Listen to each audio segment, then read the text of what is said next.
গ্রহণের পর সবাই যার যার নিজ দায়িত্বে টয়লেট পরিষ্কার করে নেবেন। অন্যথায় স্বাস্থ্য ঝুঁকি রয়ে যাবে। ধন্যবাদ।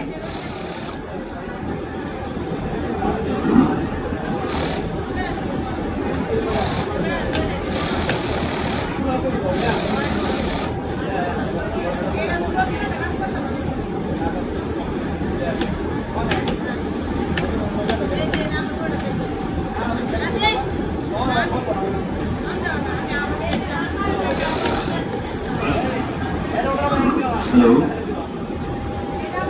শিক্ষকদের অনুপস্থিতির কারণে পুরুষ এবং মহিলা উভয় টয়লেটই পরিষ্কার রাখা আমাদের পক্ষে দুর্বল হয়ে যাচ্ছে। আপনারা যারা টয়লেট ব্যবহার করছেন নিজ দায়িত্বে টয়লেট পরিষ্কার করে নেবেন, অন্যথায় এতে করে